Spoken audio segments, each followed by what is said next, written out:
الحمد لله وكفى وسلام على عباده الذين اصطفى أما بعد فأعوذ بالله من الشيطان الرجيم بسم الله الرحمن الرحيم ثم أورثنا الكتاب الذين اصطفينا من عبادنا سبحان ربك رب العزة عما يصفون وسلام على المرسلين والحمد لله رب العالمين اللهم صل على سيدنا محمد وعلى آل سيدنا محمد وبارك وسلم اللهم صل على سيدنا محمد وعلى آل سيدنا محمد وبارك وسلم اللهم صل على سيدنا محمد وعلى آل سيدنا محمد وبارك وسلم۔ اللہ رب العزت نے انسانیت کی ہدایت کے لیے انبیاء کرام کو اس دنیا میں بھیجا اور انبیاء کرام کو مختلف معجزات سے بھی نوازا۔ ان معجزات کا مقصد یہ تھا کہ لوگ جب دیکھیں گے کہ ان انبیاء کرام کے ہاتھوں اللہ رب العزت نے کچھ ایسے کام کروا دیے جو انہونے تھے، تو وہ ان کی بات کو مانیں گے اور راہ ہدایت کو قبول کر لیں گے۔ حضرت موسیٰ علیہ السلام کے دور میں جادوگری اپنے عروج پر تھی۔ بڑے بڑے جادوگر تھے جو جادوگری کی تماشے دکھاتے تھے اور لوگ اس سے محظوظ ہوتے تھے۔ تو اللہ رب العزت نے ان کو جو معجزہ عطا فرمایا وہ یہ کہ ان کو فرمایا کہ آپ اپنا عصا زمین پہ ڈالیں، وہ ایک اژدہا کی شکل اختیار کر لے گا، اور جب آپ اس کو میرے حکم سے واپس پکڑیں گے تو وہ دوبارہ عصا بن جائے گا۔ یہ ایسا معجزہ تھا کہ جب فرعون کے دربار میں جادوگروں سے مقابلہ ہوا تو اس معجزے کا مقابلہ وہ نہ کر سکے اور بالآخر وہ جادوگر بھی ایمان لے آئے۔ حضرت عیسیٰ علیہ السلام کو اللہ رب العزت نے یہ معجزہ دیا تھا کہ جو اپاہج لوگ ہوتے یا برس کے مریض ہوتے تو وہ اس کے اوپر اپنا ہاتھ مبارک پھیرتے تو اللہ تعالیٰ کی برکت ایسی تھی کہ وہ اس کو شفا ہو جاتی۔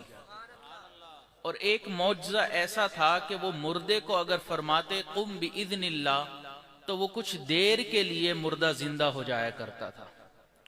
کیونکہ اس دور میں طب اپنے عروج پر تھی تو اللہ رب العزت نے حکمت اور طب سے متعلق معجزہ حضرت عیسیٰ علیہ السلام کو عطا فرمایا۔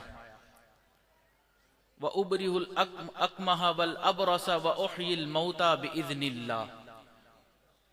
پھر ایک وقت آیا کہ جب نبی علیہ السلام اس دنیا میں تشریف لائے اور اس وقت شاعری اپنے عروج پر تھی۔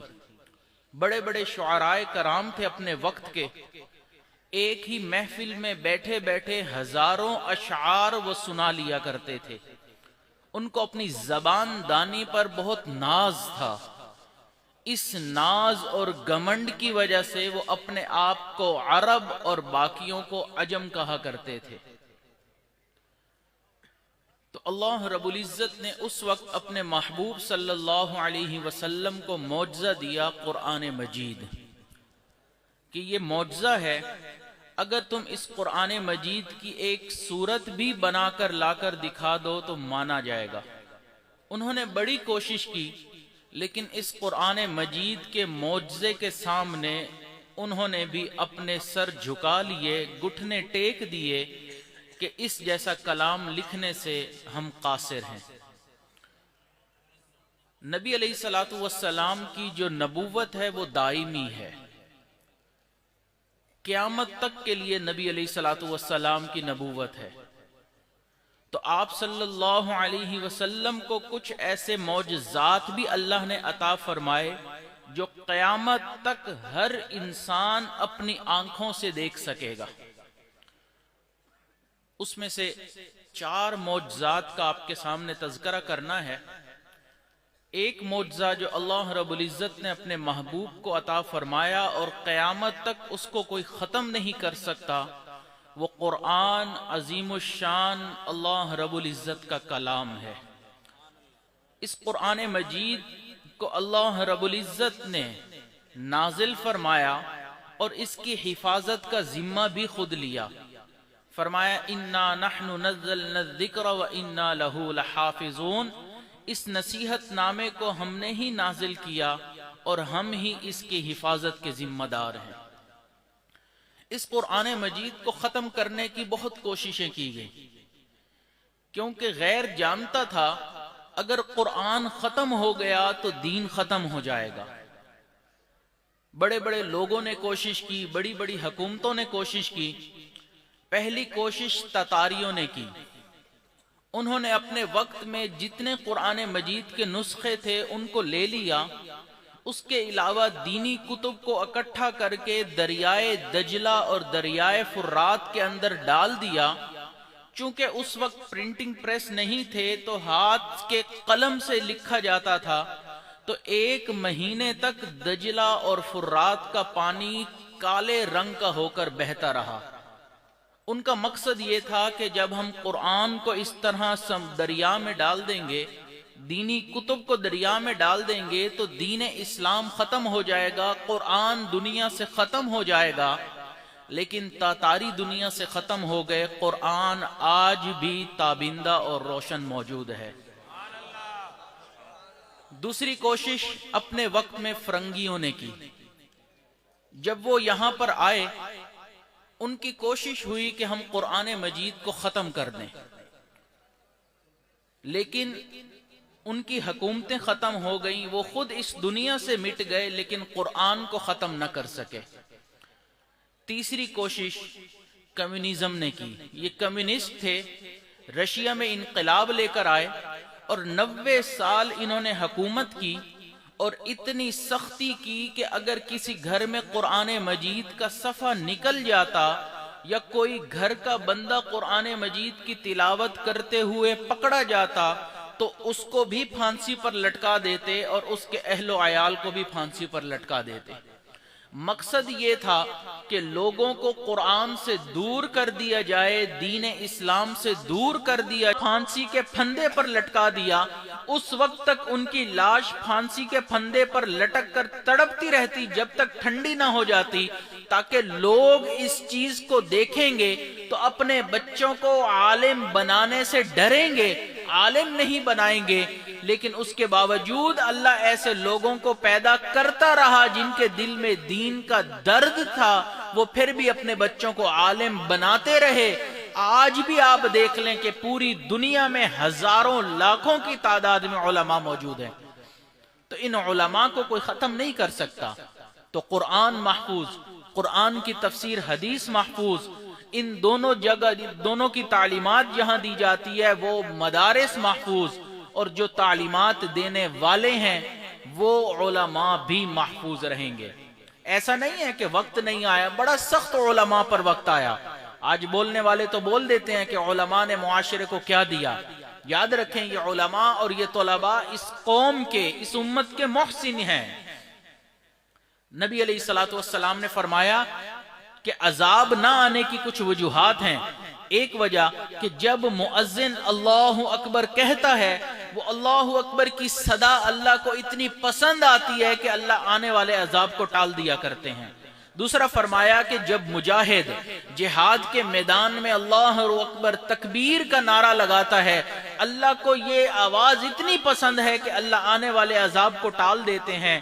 تیسرا فرمایا جب کوئی محرم احرام پہنتا ہے، لبیک اللہم لبیک کی صدا بلند کرتا ہے، اللہ آنے والے عذاب کو ٹال دیتے ہیں۔ چوتھا فرمایا جب کوئی بچہ قرآن مجید کا علم حاصل کرنے جاتا ہے، الحمدللہ پڑھتا ہے، اللہ اس کی برکت سے آنے والے عذاب کو ٹال دیا کرتے ہیں۔ تو یہ علماء، یہ طلباء قوم کے محسن ہیں، ورنہ آج موسیقی کی وجہ سے، زنا اور بے حیائی کی وجہ سے نہ جانے ہم پر کیا عذاب آ چکا ہوتا۔ ان علماء اور طلباء کی برکت ہے کہ ہم عذاب سے محفوظ ہوئے ہوئے ہیں۔ تو ہمیں تو ان کا احسان مند ہونا چاہیے، چہ جائے کہ ہم ان کی بے عزتی میں لگ جائیں، ان کو نیچے ڈیگریڈ کرنے میں لگ جائیں، ہم معاشرے میں ان کی عزت ہی نہ کریں۔ فرنگی نے بہت کوشش کی کہ کسی طریقے سے علماء کو ہم اپنے زیر لے آئیں، لیکن اللہ تعالیٰ نے ان کو استقامت عطا فرمائی تھی۔ کراچی میں خالد بن نہال فرنگی تھا، اس نے حضرت مدنی رحمت اللہ علیہ کو بلایا مقدمہ میں اور کہنے لگا کہ تم فرنگی کے خلاف بولتے ہو، بولنا بند کر دو ورنہ تمہیں پتہ ہے اس کی سزا کیا ہوگی۔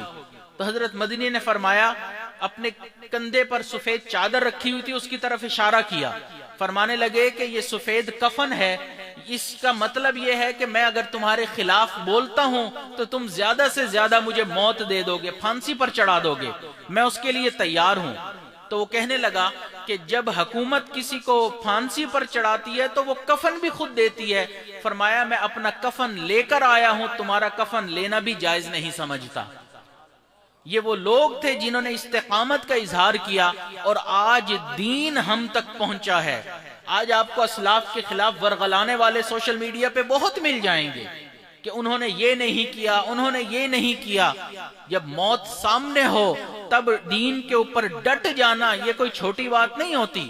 ہمارے اسلاف نے، ہمارے اکابر نے پوری ایمانداری کے ساتھ حقیقی دین ہمارے سینوں تک پہنچایا ہے۔ آج ہم اپنے کمروں میں بیٹھ کے اسلاف کے اوپر بات کر رہے ہوتے ہیں کہ ہمارے بڑوں نے یہ نہیں کیا، اس وقت یہ نہیں کیا۔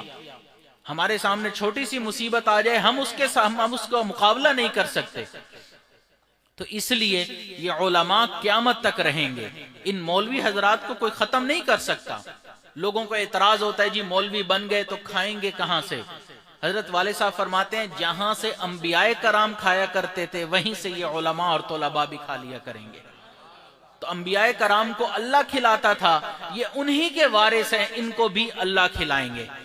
تو اس لیے مولویت روٹی مانگ کر کھانے کا نام نہیں ہے، بلکہ مولویت نام ہے امام ابو حنیفہ کی فقاہت کا، مولویت نام ہے امام مالک کی جرت کا، مولویت نام ہے امام شافعی کی فصاحت کا، مولویت نام ہے احمد ابن حنبل کی استقامت کا، مولویت نام ہے ابن تیمیہ کی سنت نبوی پر عمل کرنے کا، مولویت نام ہے مجدد الفسانی کی صفائی قلب کا، مولویت نام ہے شاہ ولی اللہ کی علمیت کا، مولویت نام ہے شاہ عبدالعزیز کی حکمت کا، مولویت نام ہے شاہ اسماعیل شہید کی شہادت کا، مولویت نام ہے حضرت قاسم نانوتوی کی حکمت کا، مولویت نام ہے حضرت تھانوی کی وصالت کا، مولویت نام ہے حضرت مدنی کی خدمت کا، مولویت نام ہے علماء دیوبند کی عظمت کا۔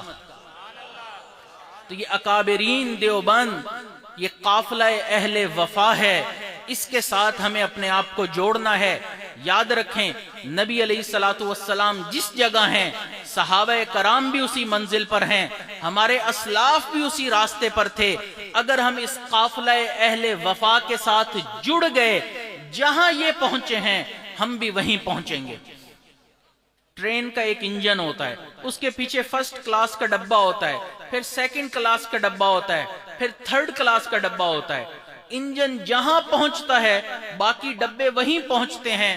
تو نبی علیہ الصلوۃ والسلام کی مثال انجن کی ہے کہ آپ پوری امت کو لے کر اللہ کی رضا والے اسٹیشن کی جانب جا رہے ہیں۔ صحابہ کرام فرسٹ کلاس کا ڈبہ ہیں جو بالکل ان کے ساتھ نتھی ہیں، ہمارے اکابرین اسلاف سیکنڈ کلاس کا ڈبہ ہیں، آپ اور میں تھرڈ کلاس کا ڈبہ ہیں جس کے اندر کوئی ویلیو تو نہیں ہوتی، کوئی فیسیلیٹیز تو نہیں ہوتی، لیکن جہاں انجن پہنچتا ہے باقی ڈبے پہنچتے ہیں، یہ تھرڈ کلاس کا ڈبہ بھی وہیں پہنچ ہی جاتا ہے، لیکن شرط یہ ہے کہ یہ اس کے ساتھ جڑا رہے۔ تو اس لیے ہمیں اپنے اکابر کے ساتھ جڑے رہنا ہے۔ البرکۃ مع اکابرکم، اللہ کے محبوب نے فرمایا برکت تمہارے اکابرین کے ساتھ ہے۔ تو جہاں بڑے ہیں ہم ان کے ساتھ جڑ جائیں۔ اس لیے ہمیں چاہیے کہ ہم مدرسے میں رہنے والے لوگ، جہاں ظاہر میں ہم عالم بن رہے ہیں، طالب علم ہیں، قرآن کا علم سیکھ رہے ہیں، حدیث کا علم سیکھ رہے ہیں، وہیں پر ہم اپنے باطن پر بھی غور کر لیں، ہم گناہوں سے بغیر زندگی گزارنا شروع کر دیں۔